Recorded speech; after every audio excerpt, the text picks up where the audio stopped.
જો આપણે ગાંધીનગરથી જાણકારી આપીએ તો દહેગામ તાલુકામાં પણ સતત બીજા દિવસે વરસાદી માહોલ યથાવત રહ્યો।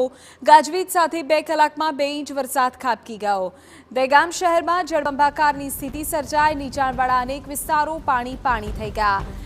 નહેરુ સોસાયટી, હરિઓમ સોસાયટી અને વૈભવ કોમ્પ્લેક્સમાં પાણી ફરી વળ્યા। આ તરફ પુરુષોત્તમ ધામ, દહેગામ એસટી બસ સ્ટેન્ડમાં પણ પાણી ભરાતા લોકોને હાલાકી ભોગવવી પડી। રસ્તાઓ પર પાણી ફરી વળતા વાહન ચાલકો મુશ્કેલીમાં મુકાયા। તો ગાંધીનગરના દહેગામમાં 2 કલાકમાં 2 ઇંચ જેટલો વરસાદ પડી જતા લોકો મુશ્કેલીમાં મુકાયા હતા, કારણ કે જળબંબાકારની સ્થિતિનું નિર્માણ દહેગામમાં થયું હતું।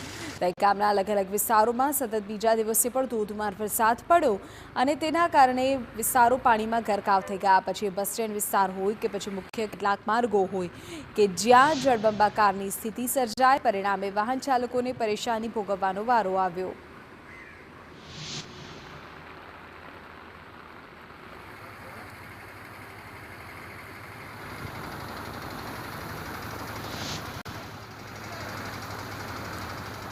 દહેગામની જો વાત કરીએ તો ત્યાં સતત બીજા દિવસે પણ વરસાદી માહોલ યથાવત રહ્યો। આગલા દિવસે પણ લગભગ 1 કલાકમાં જ 2 થી 3 ઇંચ જેટલો વરસાદ પડી ગયો, તો ફરી નોંધપાત્ર વરસાદ પડતા જળબંબાકારની સ્થિતિનું નિર્માણ થયું।